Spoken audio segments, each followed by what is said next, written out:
Back for another edition of In the Huddle, and look who's joining us, Nick Kostos. You better, you bet. He is the guy when it comes to putting the money down. And Nick, we've got some great games coming up in the NFL this week. As we start tonight, and we're recording this on Thursday, guys, of course, Broncos, Chiefs, Brian Baldinger.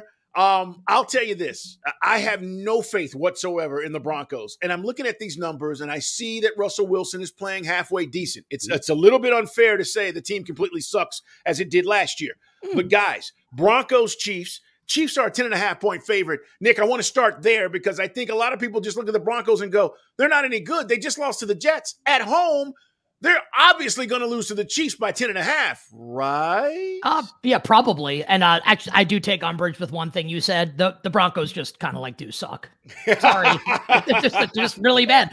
They have right now, through 5 weeks of the season, a historically bad defense. I'm not suggesting that they're going to finish the season like that. They might. It's really bad right now. And here comes, Patrick Mahomes and company playing at home in Arrowhead. So the one thing that kind of screws the handicap of this game up, the side of the game is fine. I think the total's fine. Kansas City should be a favorite in this range. For what it's worth, I make the game 10. So I guess I show a little bit of theoretical value on Denver, but do I want to click that button and bet against Mahomes and bet on this Denver Broncos team with that defense? I don't. The thing that kind of screws the handicap though, and why I think we may see Denver draw some action as we approach kickoff coming up tonight on Thursday night, is the winds in Arrowhead. And there'll be a bunch of games this weekend that'll be affected potentially by weather, specifically wind. And, Baldy can speak to this also as someone that played in the NFL, right? It's not so much rain that screws up an offense, it's wind, right? That you can't get the ball down the field. Rain, the offense knows where it's going, the defense doesn't. Rain can actually maybe benefit an offense. Wind can kind of screw up an offense's plan. So just to tag you there, Nick, honestly, what you'll see tonight is everybody doing this because you can't hear anything in the wind. The helmet with the ear holes and stuff. Honestly, quarterbacks can't hear. There's no communication. So, and then it's just very difficult to gauge. I mean, you'd rather throw into the wind than the wind behind you. You'd rather, with the arm strength of Patrick Mahomes or Russell Wilson, you'd rather throw through it than have it behind you and try to sail it because it's just very difficult to gauge. But nobody will hear anything if it's 25 miles an hour or more tonight. And right now we're looking at about 20. And just as bettors, that's kind of the benchmark that we look at to say, okay, this could be problematic for passing games. And what we'll generally see, guys, with weather is that the underdog will generally get bet if we think less points are going to get scored, right? If less points are scored, then a big point spread could become valuable. So I think Denver might actually be a popular side tonight amongst sharp bettors, pro bettors. That does not mean that I want to be on that side because I think Isaiah Pacheco could run for 1 billion yards in this game. And also the weather's finicky. The only people that are wrong more often than people that give gambling advice out as content are weathermen. So let's see how this goes coming up tonight. I lean towards the Chiefs, but it's a tough game to bet right now. Shots fired to weathermen across the country. Yes. Nick Kostos, let's talk about Seattle at the Bengals. Joe Burrow looked like Joe Burrow last week. And all of a sudden you're okay, wait a minute. Bengals at home, 2.5. Why not jump on the Bengals? Tell me why not. Some people, Carl, will ask the question in life, why not? I would ask, why wouldn't you do it? I love the Bengals in this game, laying the 2.5 against the Seahawks. To me, Joe Burrow looked last week against Arizona, he's hashtag back, man. His movement was unbelievable, right? Movement in the pocket, slithering out of trouble. He even had one, totally swag play where he ran for 9 yards, slid, dropped the ball in front of the defender and walked back to the huddle. And Burrow telling reporters yesterday on Wednesday that this is the best he's felt since before training camp. And I don't think that's just player speak. We literally saw it on the field this past Sunday, Nick, right? There's a play last week where the protection breaks down. And he's got somebody rolling at his feet from Arizona. He literally jumps up off that calf that's been wounded for 2 months. He jumps off the calf over the guy and lands. And I must have rewounded that 10 times going, if you got a bad calf, you simply don't even try that, much less do it. And I thought that right there is the best, that play, forget the 15 catches by Jamar. That one play, I think, gave the entire team a lift, our quarterback is back, we're back. And if he's back, then this number is short against the Seattle Seahawks. And T. Higgins practiced on Wednesday in a limited fashion, putting him on track to play in the game, obviously. And like Trenton Irwin played well last week. So now all of a sudden you've got like 4 legitimate receivers with Chase, Higgins, Boyd, and the aforementioned Trenton Irwin. So look, like Seattle's coming off the bye, should be healthy, right? The offensive line should be healthier than it was in the Monday night beatdown a couple weeks ago against my Giants. But for me, this is all about the quarterback and the point spread. It's below 3. Burrow's back. Give me the Bengals. Nick Kostos joining us. You better, you bet. Check him out. Check out the podcast as well. It's in the huddle. Carl Dukes, Brian Baldinger, Jason Lock on 4 are part of this podcast as well as we run down games leading into week 6. All right, here's the deal. They're on the road, but they held the Cowboys, right, to 6 yards in the first quarter, no first down for 17 minutes of that game. The 49ers against the Browns. And I again, on the road, do you feel differently? And I don't. Nick, they're just that damn good. They're 7-point favorite on the road against the Browns. The over-under is 37. What do you like?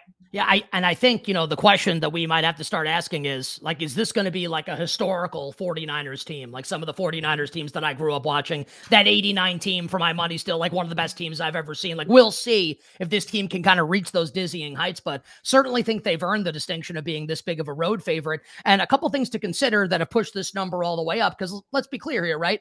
If Deshaun Watson's the quarterback in this game and there's like perfect weather, San Francisco's probably like a 3.5 point favorite. They're still favored by more than 3, which is saying something on the road, and the Browns are good. That's still a really respectful line towards San Francisco. The reason why we're up at 7 now, like the weather is supposed to be horrendous this weekend. We have a couple games every year in Cleveland that are like fake games with the wind coming off the lake. So the wind, it's literally, it could be a fake game. Like they played a couple of them last year also. So once we get to Sunday, let's see what the wind's going to be like. But like this total open, the first digit was a 4, and then Better saw the weather forecast on Monday morning, and literally like it has nothing to do with the game being played on the field. They are going to bet the under based on the weather and try and grab what are valuable numbers. So that's why the total is what it is. Now, normally when we have a total dropping, the underdog will take action. The problem with this specific game is maybe Deshaun Watson's not going to play. And I'm sure Baldy could speak and JLC could speak a lot better to this, like more NFL connections than I have. But everything that I hear with the connections that I have is that this is Watson literally saying, like, I'm not ready to go. And the Browns thought he should have been ready to play a couple Sundays ago against Baltimore when DTR had to start. And now he didn't practice on Wednesday. So no one kind of knows what's going to happen here. The Browns have already said, and like this goes noted, right, on Wednesday, that if Watson can't go, PJ Walker is going to play, not DTR, which tells you that this is already kind of in their thought process that maybe Watson's not going to play. So I think the question that people need to ask themselves is, if PJ Walker's the starting quarterback in this game and the wind's bad, like what's the right number? Like what's the right point spread in the game? I actually think it's got a little bit more room to go up. We're in the neighborhood here. Walker is at least a competent quarterback. Maybe DTR will be that one day. He's not now. So I don't know, man. If it's Watson and he's healthy, this point spread's obviously going to come down. If it's PJ Walker, I think it's actually still got a little bit of room to go up. I think Cleveland's going up against the best defense and the best offense in football. It'll be interesting, just from this standpoint. Like we'll probably get to this later in the podcast here today, but Brock Purdy hasn't turned the ball over, hasn't come close to turning the ball over. Like, can Cleveland get him in bad weather with Myles Garrett and Zadarius Smith in that group? Can they get him to make a mistake? And can Cleveland capitalize on that? Nobody's been able to do it yet. Dallas didn't come close, and they had the number 1 defense before the game last week. So I don't know. Like, to me, this quarterback situation in Cleveland is really bizarre because the coach thought he was going to play 2 weeks ago in a division game in Baltimore. He thought he was going to go. Like, when the coach is clueless about who's playing quarterback, that sends ripples through the whole team. Yeah. Bet you they still wish they had Josh Dobbs, by the way. He's not playing terrible, that's for sure. No. It is interesting. And here's the other thing, guys. At some point, right, you're past all the off-the-field stuff with Deshaun Watson. And just, this is a side note. This has nothing to do with betting the game and taking what you think is going to work on Sunday. But Baldy and I think part of this is at some point you start looking at this money and you start saying, this is a hell of an investment we've got. And we're not getting our return on this investment at all right now. And we can talk about all the off-field stuff, but that stuff is behind him now. And now you're talking about just showing up for your team. And it's it is an interesting situation to see how this is going to play out.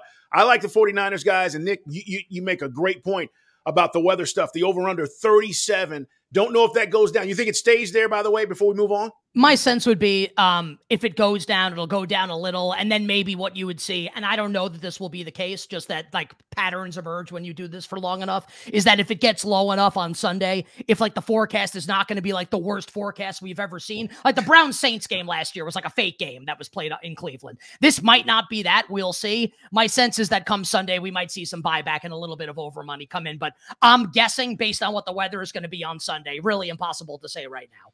Nick Kostos, are the Dolphins gettable this weekend? Here come the 0-5 Carolina Panthers. They are a 13.5-point favorite. Man, these numbers, man, you start talking double digits. I know the Dolphins are at home, but they lost the best running back, I think, so far this season, now on IR.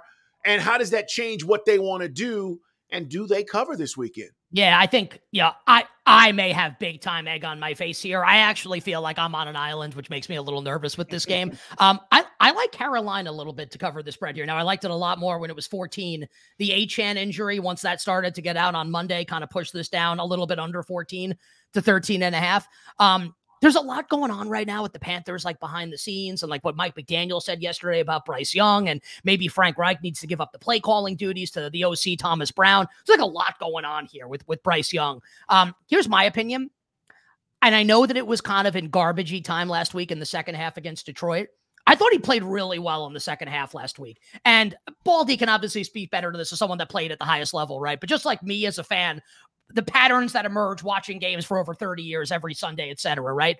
Like, I saw him have some success. And that's the first time this year he's had success, like throwing the football in this offense with him. Like the one Dalton game, they looked functional. They were functional in the second half against Detroit. And I think he could carry that into this game against the Miami Dolphins. And I'm not insinuating the Panthers can win the game, just that I think this offense now with the three receivers are now finally healthy. Like Thielen's like rejuvenated right now playing in the slot. Chark's healthy. He's not great, but he can at least separate a little bit. And I think the best receiver on the team is actually Jonathan Mingo. And he's off the concussion now, getting more acclimated into the offense. I actually think if Miles Sanders doesn't play, it might be a good thing because he's not 100%. Get Chuba Hubbard in there, at least get a healthy running back. So I do think that Carolina can score enough to fall inside the number and cover the spread, not win the game. And just one player that I'm watching this weekend on the Miami side, like Achane's obviously on IR. Mostert will be the 1A. Like Jeff Wilson will probably be activated and be the 1B.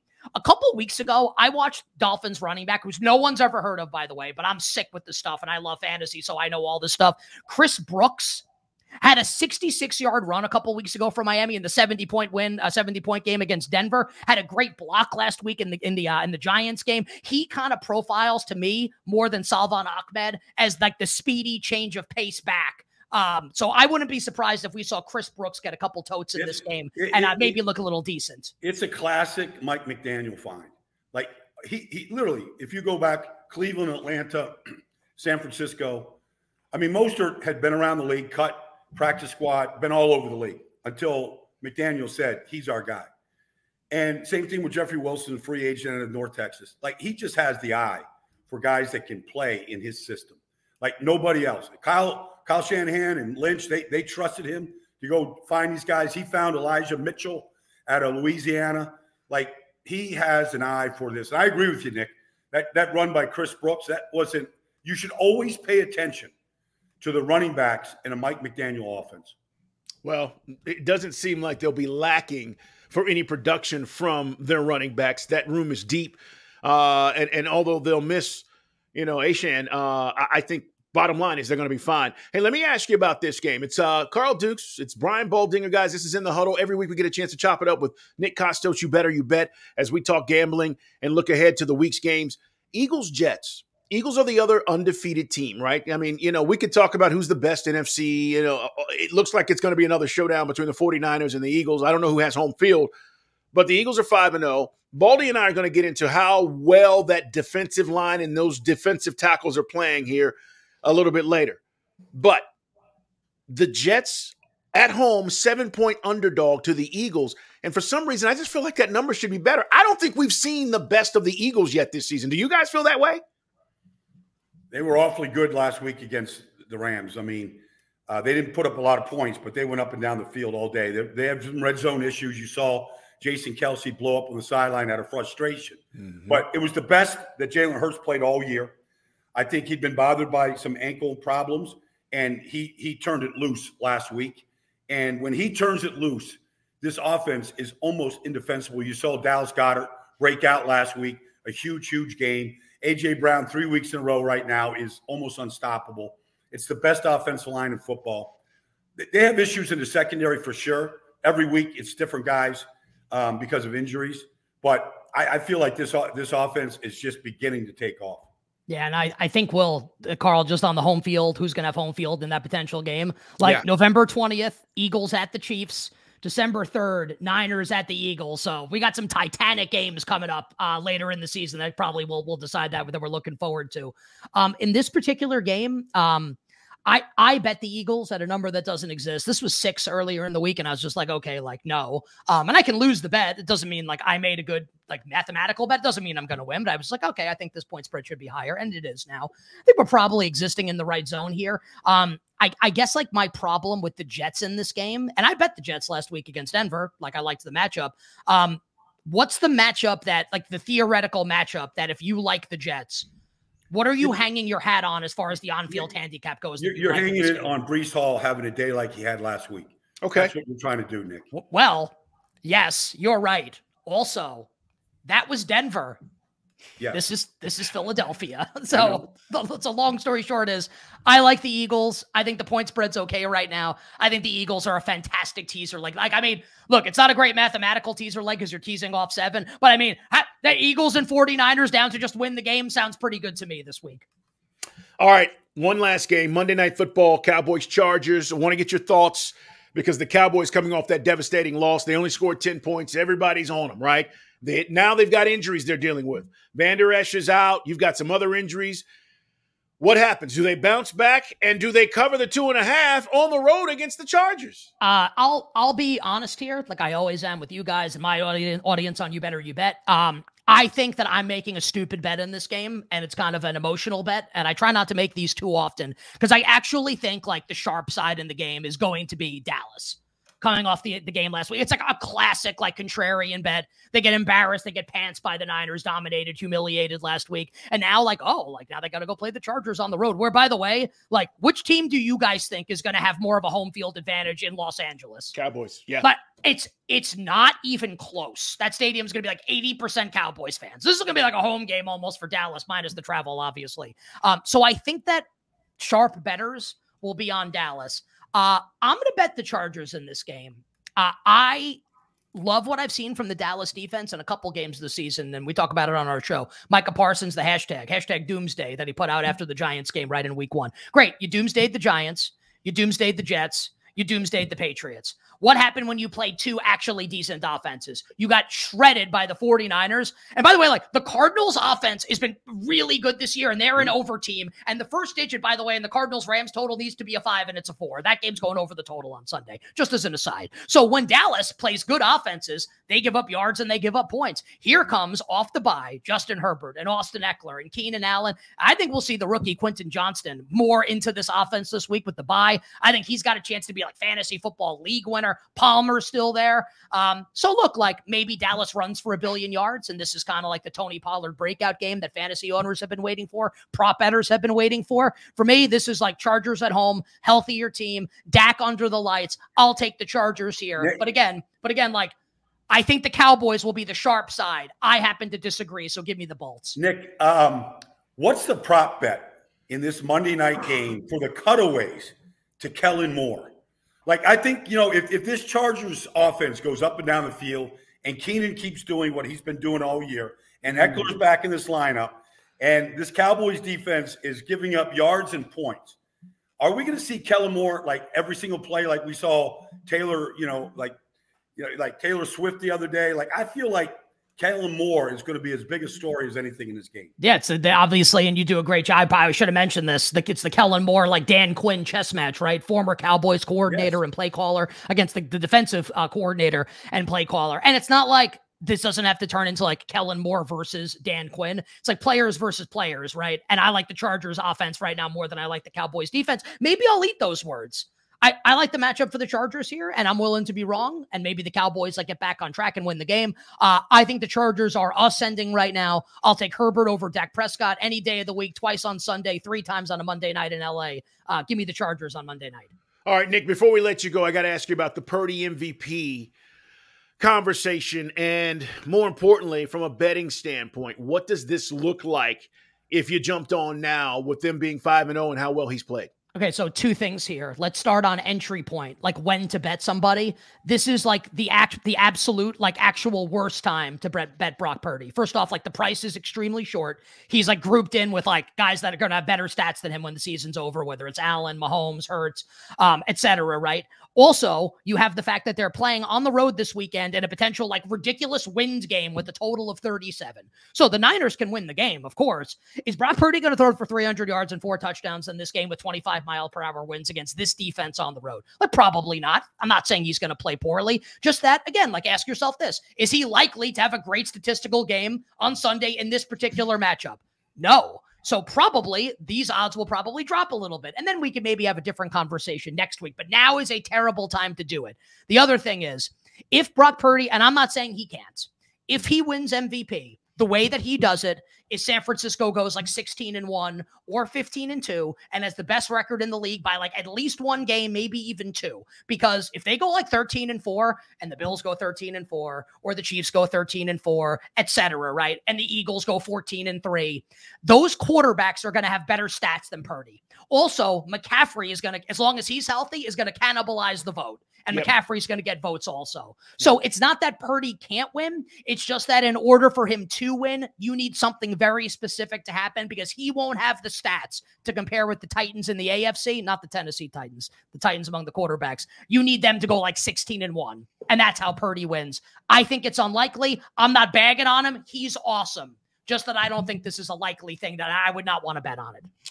Nick, tell the people where they can find your podcast. When are you on, my friend? Yeah, we're on 3 to 7 p.m. Eastern weekdays, Sunday mornings, 11 a.m. to 1 p.m. Eastern. You can find us on all the places that you, Twitch, YouTube, radio stations nationwide, the Odyssey app, the BetQL app. We're now on Sirius XM, which is awesome. Sirius 217, XM 205. And we're now simulcast by our friends at Stadium, but weekdays 4 to 6 p.m. Eastern time as well.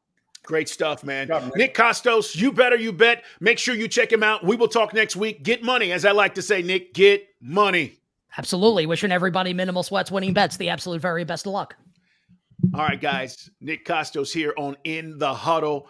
Guys, subscribe, like us, and you can watch us on YouTube at In the Huddle Pod. And tell your friends about us, guys. Do not miss an episode. Baldy, week 6 is approaching. We record this on Thursday, and I got to tell you, the 49ers look like the most dominant team in the league. And last week, that beatdown of the Cowboys, Kittle, 3 touchdowns. Purdy, again, doing Purdy things, no mistakes. McCaffrey, 14th straight game where he's gained or scored a touchdown in the regular season. You start looking at all this stuff, Baldy, and I'm going, who in the hell's stopping the 49ers? And I want to get your breakdown on this because up front, I mean, defensively, they're as good as anybody. And you've been telling me for 2 years they've got the best 2 linebackers in the league, and boy, did they show out last week. Oh, man, Fred Warner and Dre Greenlaw were awesome last week. And, you know, they're not 2 individuals. They play together. So I was talking to Fred before the Steeler game, week 1, about it. And, you know, this is their 5th year together. 5th year, and, you know, different coordinators now over 5 years, but 5 years playing together. There's nothing that they don't know and that they don't see together through the same eyes. And so it's a luxury because they've been very, very healthy. Fred's never missed a game. Never missed a game, high school, college, pro. He's just, you know, he's a freak. But, you know, they play the game. I said this last week, Nick, like in honor of Dick Butkus and the passing of Dick Butkus last week. It hit me emotionally just because he was the gladiator we all watched as a kid growing up. And I just said, like, if Dick Butkus was on the sideline watching that game against Dallas last week, he would appreciate the way the 49ers played. Different errors. But he would look at that defense and go, that's how you play defense. You just smother teams. You hit everything that moves as violently and with no fear like they do. And, you know, and then up front, you know, Armstead and Bosa, you know, like they're getting after people. So I love the way that they play. They force Dak into more mistakes. Like, It just won't stop. And, that was the number one defense in football going in, regardless of who they played. And they got shredded. They got absolutely shredded. And Micah Parsons, for maybe one of the first times in 3 years, Carl, I didn't think he had any impact on the game at all. No. Like, I can always find plays that he impacts where he's just flushing the quarterback or making him throw it away. Like, he just didn't do that. And they handled it. And I just feel like McCaffrey is this guy. He's this piece that Kyle Shanahan has never had. He's had great quarterbacks. He's had great receivers, but he's never had McCaffrey. And he's just so talented. And the way that they use him, I mean, he's on the backside of a play. He's come in motion. You're just like, okay, he's just a decoy. And then next thing you know, he's catching a touchdown pass. And you go, how do they even design some of these plays and time it up the way it looks like it's meant to be? So they're clicking. I think Nick mentioned, 1994, the 49ers lost their first 2 games. Steve Young was the quarterback, and they won every game, including the Super Bowl, against the Chargers that year. They ended up, 16-2, whatever it was. But I feel like this looks like that type of team. Yeah, I want to just mention this because it is interesting. 49ers at Browns this week, guys. They're running, and I don't know the technical term. I've heard coaches say ghost motion. Yeah. But I'm watching the 49ers, and I'm very familiar with Kyle and I've known him a long time. And I'm watching the Dolphins, Baldy, and I'm curious if you see the similarities between what Mike McDaniel's doing and what the 49ers are doing. Now, everybody was freaking out, early on, 3 weeks into the season, going, this Dolphins offense, unstoppable. But if you put these offenses side by side with the motion, how you see, the cheetah running full speed, and then the play starts, and you're like, okay, where is he going? What are they doing with him? And then you see McCaffrey doing a similar thing. And I'm like, these two guys, again, they are brilliant at creating these opportunities and mismatches against defenses. Well, it's a philosophy, okay? And actually, if you go and look at, the next generation stats, they're number 1 and number 2 in the league in pre-snap motion. Okay, so almost every single play, outside of the clock just running down, and they just got to line up. But almost every single play, there's a shift and there's a motion. All right, and so the philosophy is this, is the defense takes a look at the initial formation. All right, so 11 guys take a snapshot. Then there's a shift. Now it's a different formation, okay? They were 5 wide, now they got an I formation. Now the defense takes another snapshot. Now here comes Kittle in motion. Here comes the cheetah in motion, whatever. And now the defense takes another snapshot. So they've literally looked at 33 different pictures, okay, in about 6 seconds. And all they're trying to do, like there is a real purpose behind all of this, but all they're trying to do is just get the defense to hesitate, to freeze. Because in that moment of hesitation, A-Chain, McCaffrey, they're by you. Kittle's coming on a reverse and, to Debo, the back to Purdy, touchdown, down the sideline. They're just getting you to freeze for 1 second. That's what Denver did all game long. That's what the Cowboys were guilty of last week.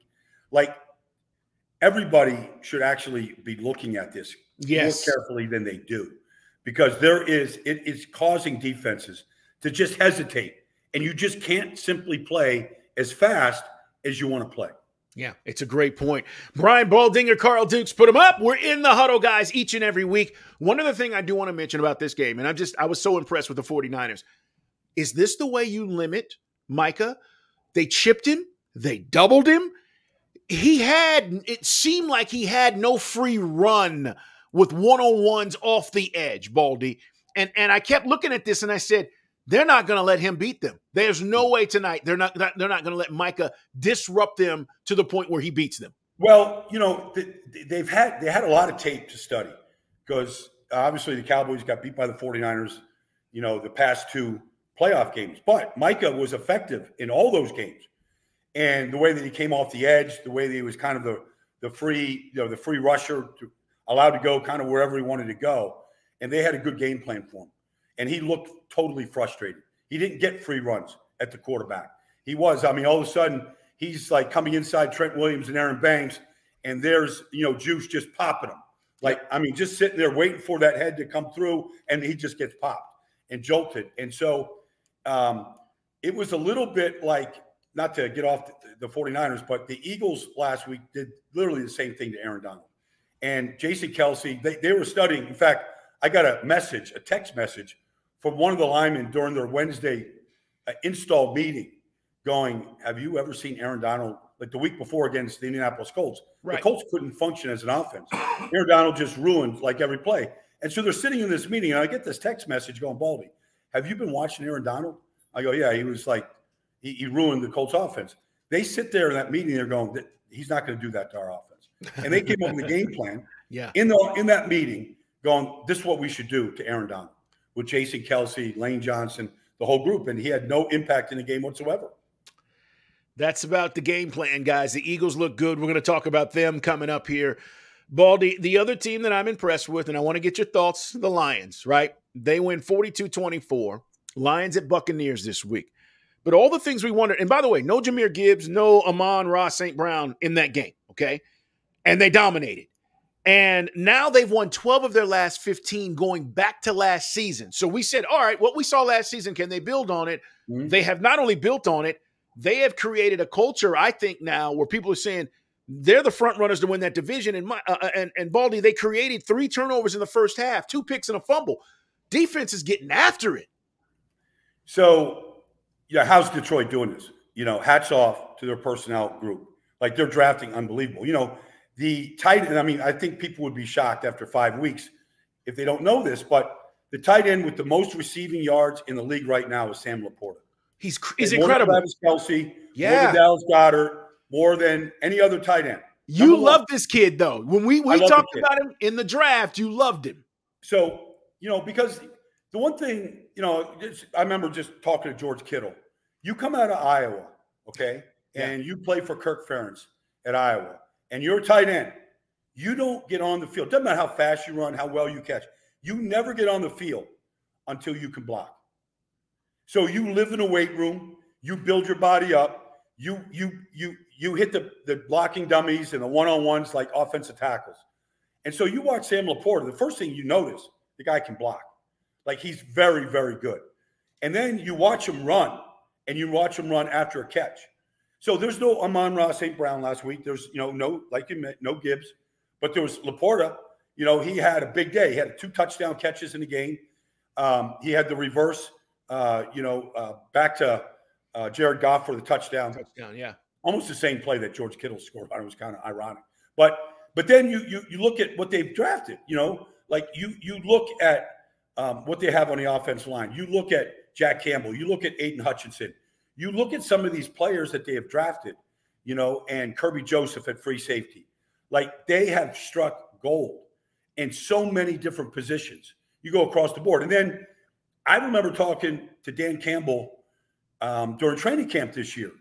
And I asked him, you completely changed the running back room. Why? And he said, look, we had to defend David Montgomery the last 2 years, and we couldn't tackle him when he was in Chicago. I wanted that type of back, and then he wanted speed, a change of pace in Jahmyr Gibbs. So you watch Montgomery last week, he goes for over 100. Yep. And they couldn't tackle him. And he wanted that physical component to the running game. And Montgomery's giving it to him right now. And so, but defensively, Aiden Hutchinson, like, he's as good a young, he's up there right now with Maxx Crosby and Nick and TJ. Like, he's in that conversation. He has this interception last week. It's his 3rd interception. No, his 4th interception. Fourth, yeah. 4th interception already. Like, he's got great hands. He can play linebacker. Like, he is, and he plays with such energy. And now he's getting help on the inside from Lee McNeil and some of these guys.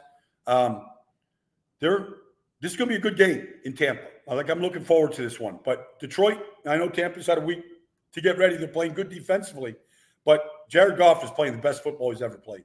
I agree. And he's already been to a Super Bowl. People thought he would fall off by going to the Lions. He's actually gotten better since getting there. And by the way, I need to get a Maxx Crosby shirt, bro, because he was He was unbelievable the other night. I mean, like, you talk about willing your team to win. It is rare, guys, that a defensive player can do what he did the other night when you just say, we're not losing tonight. And then I'm going to be so disruptive, and I'm going to be in on every play.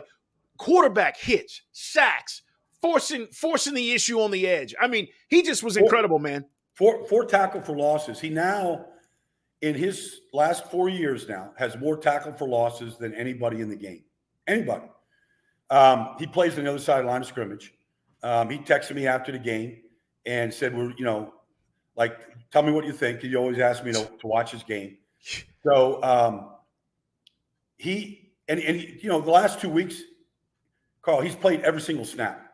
This isn't a rotation guy. He plays every single snap. He plays the first. And so I was talking to actually Derek Carr last week when I was in New England about him. He goes, "Hey, but he came up to me." Derek came up to me, not about anything else, but I just wanted to let you know, we love watching Maxx Crosby videos that you make.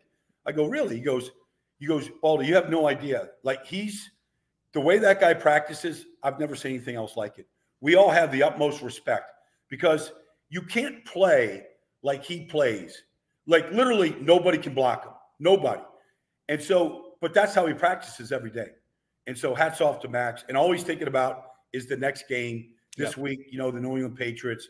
Like, he just wants to get a win. It's not really even about him. He just wants to win another game. Effort, man. I mean, his effort is off the charts. It just is. All right, let's talk about the Jets because they got revenge, if you want to call it that, against the Broncos. They get the Eagles at home on Sunday in the 4 o'clock window. I want to talk about the Jets, but then I want to talk about the Eagles because the Eagles are the other team that's just been impressive. But the Jets, listen, with all the turmoil and adversity, Baldy, to go on the road, say what you want, and win that game against the Broncos, I give that staff credit. I give Robert Saleh and everybody credit. But they did what they need to do to win, right? The philosophy for them is run the football, play good defense. That's got to be how they're going to win games. Now, I don't know how many they can win, but tell me what you thought about that. And then we'll talk about the Eagles, who are 5-0 coming into this game on Sunday. Well, I was up at the Jets all morning yesterday doing some stuff, for them and doing stuff for the Robert Saleh show, whatnot. But, look, they scored 1 touchdown last week in Denver, and it was Breece Hall's 72-yarder. And hats off to Breece. But I don't know that he scores a 72-yarder against any other defense in the league. What they did on the play was, like, everything was fundamentally wrong from the Broncos standpoint. So they got the 1 touchdown. The thing that kind of gets covered up a little bit because they did win and the defense scored a defensive touchdown. Right. They got a safety. They did a lot of good things. So I won't take anything away from the defense and what they did to Denver. But you watch Zach Wilson, and yes, he's playing better. But, he's running for first downs, head first, sliding. Like, he's not going to survive in this league, running and head. The rules are made to slide. Protect yourself. He doesn't do that. He put the ball on the ground twice against Denver. The Broncos didn't get it. But he recovered his fumbles. But he fumbled twice. On 3rd and 5, late in the game, he's got to play in the middle of the field. It's a first down. Just run the clock. Don't let Denver get the ball. And he throws a deep shot to Garrett Wilson, and, Patrick Surtain intercepts it. And you just go, you can't live with these mistakes. Now, is there a formula that they can beat the Eagles? There is. But the Jets, again, they lost their starting right tackle. Probably their best offensive lineman for the season. Like, Ali Vera-Tucker goes down. Like, nobody knew that he tore his Achilles, but he tore his Achilles. Like, you just can't keep losing great players, especially in the offensive line. And so while they played better and the quarterback is calmed down a little bit, they're not good enough to beat the Eagles. Now, the Eagles could lay down and, they could overlook the Jets. I don't think they will. Right. It's not Jalen Hurts. It's not his style. But I just don't believe that the Jets are built good enough in the trenches. And they're talented up front on defense. But I just don't believe they're built well enough to beat a team like the Eagles. Because I watch a guy like Jalen Carter. Yep. Like, this kid, I mean, we've talked about it, and we're going to keep talking about it. But he's as disruptive an interior force. There's Chris Jones, there's Aaron Donald, but he's as disruptive an interior force right now, Carl, as anybody in this league. Yeah, his hands, the way he's using his hands, his swim move is there already. I mean, he's beating veteran offensive linemen with pass rush moves that most guys don't get early on in their career, and that's what's been impressive. Well, he's from Apopka, Florida. Okay, it's a town outside of Orlando, middle of the state. It's also the same town as as Warren Sapp. So, Sapp is like, I call him sometimes, I call this kid Baby Sapp, and Sapp gets on me. He's like, don't you dare compare any rookie to, this whole, so, Sapp gets worked up about it. But, like Sapp has been watching him, and he watches, like, he doesn't give anybody, like, just instant credit. Like, got to earn it. But this kid's got a club, like a power club move that he looks like a young Reggie White, the way he's slapping guys. And then the swim inside, outside, right, left. Like, he knows how to rush the passer. And then when he wants to come with power, when he knows he can just run right through him like he did the center for the Rams last week, he'll run right through him. And then he plays hard. He plays really hard. They were down Fletcher Cox last week. They were down Marlon Pelotu. You didn't notice it because of him. Eagles at Jets should be an interesting game to see how the Jets come back and try to respond at home. I'm with you. I just don't think anybody up front, maybe the 49ers, again, this is later in the year. We'll see what the Cowboys do, but can match what the Eagles are doing on both sides of the football. That offensive line is legit. All right, as we move along, guys, talking about upcoming games this week, I got to talk about a team that has been a pleasant surprise, but I don't know if they're on anybody's radar. And, of course, Seahawks have been really good. They're 3-1. Bengals at home this week. And, Baldy, we were talking about Joe Burrow and this whole calf thing, and would this be something that he would have to deal with for the remainder of the season? And I said if he does, they're not going to win a lot of games because he's just not himself when he can't be have that mobility. But all of a sudden last week, Chase goes off. That connection looks like, that they're back. And you saw Burrow making the kinds of plays that we've all been wowed by the last couple of years. So here come the Seahawks. Bengals win last week. I think this is one of the most intriguing games of Sunday afternoon in the 1 o'clock window. Tell me what you think about that Seahawks team coming into Cincinnati on Sunday. Well, there's an old philosophy in anything in life, Carl, and it says you can change any behavior in an instant. You quit smoking. You can quit drinking. Like, there's people that can just change, whether, for whatever reason, you can change behaviors in an instant. And I felt like in an instant, the Bengals changed their fortune last week against a pesky Arizona team. Now, it went deep into the third quarter, and Arizona couldn't convert a 4th and 1 and blah, blah, blah. But, the week before, Jamar Chase was asked, are you open? He had 3 catches for negligible yards. And he said, I'm open. I'm always bleeping open. Last week, he was always bleeping open. Yeah. And, it was, in large part because the quarterback just said, okay, enough. And he's gotten better. And in one instant, I feel like the Bengals team is back. I think they could beat anybody in this league right now when Joe Burrow throws the ball like he did. And if he makes any incremental improvement from what we saw last week in Arizona to this week, it's going to be trouble. As good as Seattle has looked at times, and we saw Devin Witherspoon look awesome against the Giants, and he's the real deal, all that stuff, they're going to have a hard time because the Bengals defense is legit. I mean, Trey Hendrickson and Logan Wilson and Jermaine Pratt last week had a huge game. They're legit. So they got a lot of good young players. Dax Hill is a good player. They're well coached. I feel like this team is back. They're in the jungle. I love what Pete Carroll is doing. I just think this is a tough spot for Seattle. So we get early football in London again on Sunday. Ravens, Titans. The Ravens offense, and I was talking with Jason about this earlier this week, just kind of like, and it was funny because Jason goes, ask Baldy what he thinks about this Ravens offense. And I said, okay. Because at times it's looked like we thought it would, and then at times it hasn't. And I'm like, okay, so what are they missing? What's going on here? And then I realized, Baldy, they had 5 drops last week. Lamar's hitting guys in the hands. And if you just look at the score, you go, oh, Lamar's not playing good. 5 crucial drops last week. Well, 2 of them were by Zay Flowers. Okay. And the rookie is really good, but it was classic Lamar where he's just, he's avoiding the rush and he's got his eyes down the field and he flicks this 40-yarder to Zay Flowers, wide open, goes right through his hands. Like, it's 40 yards. I mean, you get a 40-yard play, you're scoring in this league. Now, people will just look at the final play, to Odell Beckham Jr., and it's a poor throw, and Joey Porter Jr. comes up with the pick. Look, Pittsburgh put 14 points on the board in the fourth quarter. They dominated. Baltimore dominated that game for 3.5 quarters. Look, I don't believe in Odell Beckham Jr. right now. I just don't. Like, there's nothing that tells me like he is anywhere near what we even saw 2 years ago when he was with the Rams briefly. He doesn't look like the same player. Now, the throw was poor in the end zone. You got to live with it. But the drops were bad. Right. Lamar, I think, is playing very well. Defensively, they're still a tough team.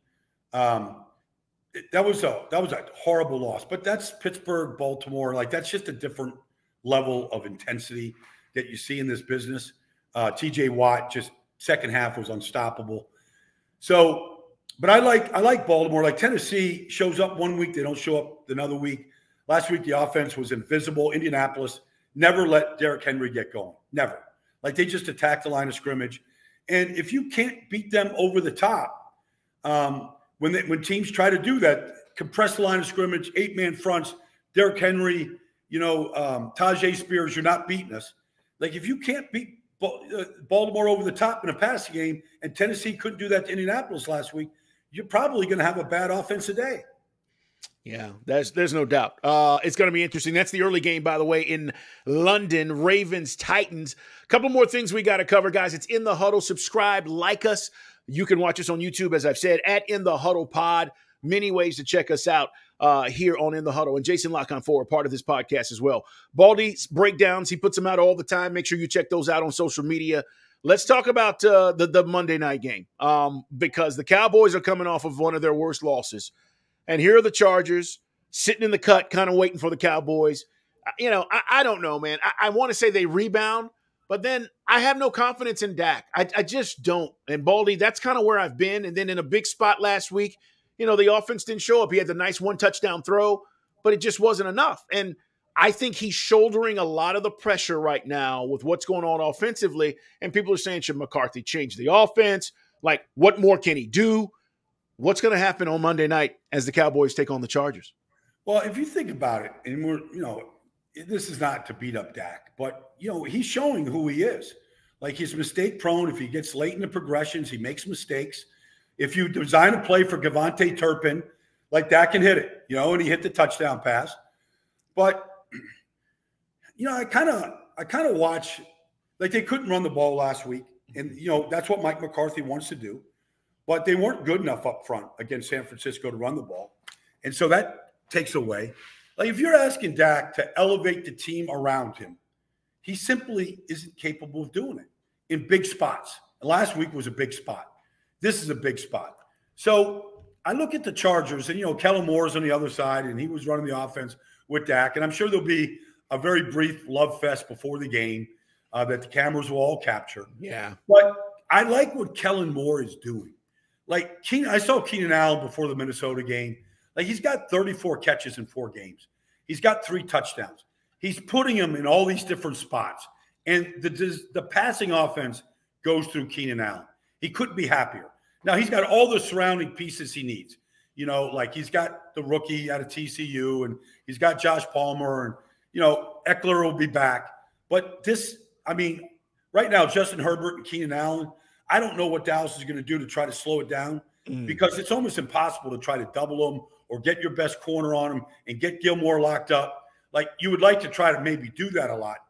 So, the offensive line has played good. I like the Chargers. They had a week to get ready. I don't think they're the best coach team, but I think offensively, Justin Herbert, he's running the ball more. He's already got 3 touchdown runs this year. Yep. He had none last year. Quarterback sneaks.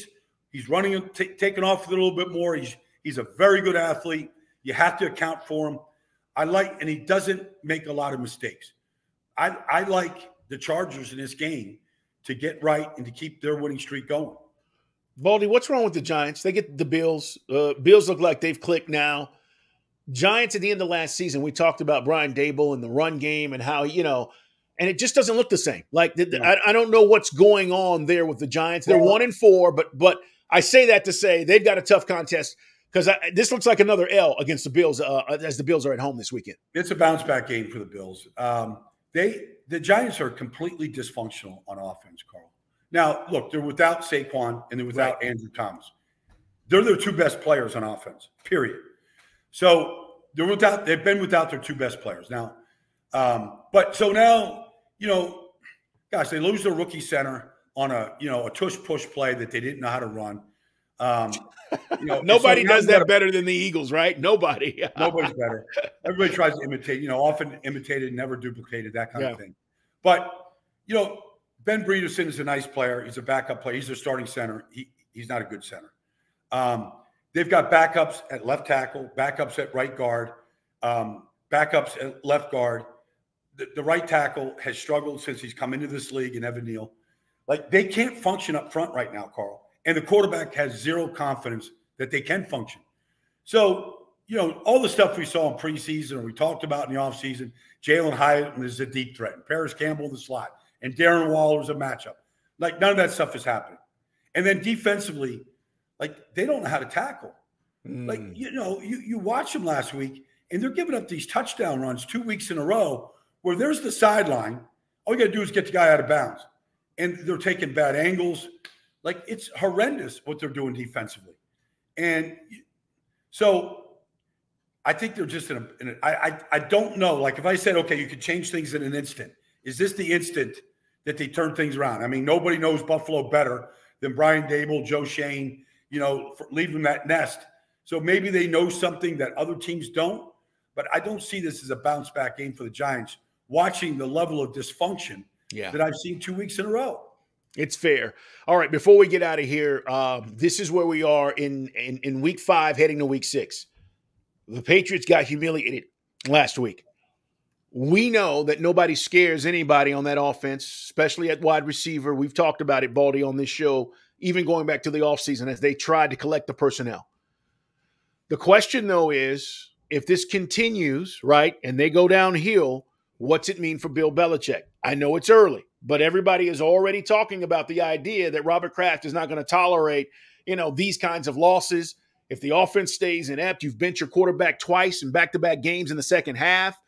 You talk about dysfunction. This seems like it's dysfunctional right now in New England. It is dysfunctional. I was there. I saw the shutout. I mean, if the Patriots had the ball for 10 more possessions, they weren't going to score. The biggest cheer in their stadium was when Bailey Zappi came into the game for Mac Jones, the only cheer all day long. And he came in and immediately, sailed balls over Hunter Henry's head and Kendrick Bourne's head, and he couldn't complete a pass down the field. When I look at this roster, honestly, they look like – do you remember the old expansion teams? Like when, I don't know, Carolina came into the league. They looked like an expansion team. They look like just a collection of bodies, including the quarterbacks, that were just cast-offs from other teams, whether it's Kendrick Bourne or Devontae Parker or, Riley Reif. That's who they look like. Their two best defensive players are on the shelf. That's unfortunate. Matt Judon and Christian Gonzalez are elite players. They're playing without them. And they have a ton of guys on injury reserve that nobody wants to acknowledge. That's fine. Nobody cares. I would say Bill Belichick is still a mastermind and a great coach. I would say Bill Belichick, the GM, needs to be replaced. Because if this is his roster that he's assembled, then he's looking at an incomplete roster and stuck in the old way of doing things where they simply don't have a quarterback, capable of functioning with this roster. And one thing that's odd to me, you talk about Bill Belichick, the GM. So I said this during a broadcast, but they don't have a fullback on the roster. So I've never seen a Bill Belichick team without a fullback. And you go, well, the fullbacks are dinosaurs. Well, okay. Except that whenever they did struggle with Brady or even the last 2 years, you could guarantee it was clockwork, Carl. The next game, they would line up in I formation and knock you off the ball and win the line of scrimmage. They would spend the first quarter doing that. Jakob Johnson, they found fullbacks. They don't have a fullback. Heath Evans. I mean, I go back to the list of fullbacks. It's weird to me that a Bill Belichick team doesn't have a fullback. And I go, what? I don't even recognize the offense without a fullback, I formation. So I just say, Bill Belichick, my respect is deep and strong for him as a coach. But I think he literally was watching that game on the sideline with his arms folded without talking to anybody. It seemed like the whole game, almost distant, going, what am I doing? How did I build the roster that looks this bad? It is. It is. And I'll say this for everybody who's not understanding what Baldy is talking about here, and we know we have football, savants watching us. The fullback thing, when you look around the NFL and you look around the coaching tree, from Shanahan to Mike McDaniel to Arthur Smith, fullbacks, okay? Yep. All these teams that are committed to not only running the ball, but knowing how important that position is to what they're trying to accomplish. Green Bay, LaFleur, all these teams, fullbacks. So it is a valid point when you bring this up and people go, well, what does that have to do with anything? It's a big deal when you say, hey, we're going to get back to basics and we're going to pound it. And we need a lead blocker, and we're going old school, and we're hitting the hole, and that linebacker is going to take on that block, and we're going to create some space. We're picking up 3-4 yards, and we're moving the football. That is a big deal. They cannot do that. So it's a great point, Baldy. Hey, man, always a pleasure. Guys, enjoy the games. We are back with you next week. Baldy, where are you at, by the way, this weekend? I'm in MetLife Stadium, Jets and Eagles this weekend. So I'll get a front look and see if the Jets can somehow knock off one of the undefeateds and shocking all the entire league right now. I mean, that's kind of what every Jet fan is hoping for, although there's going to be a ton of Eagle fans, fly Eagles fly, inside that stadium. No doubt. They're excited, and they should be. They're off to a great start. Hey, enjoy the games, everybody. Subscribe in the Huddle. We appreciate you being here. We'll talk to you next week. Take care. Okay.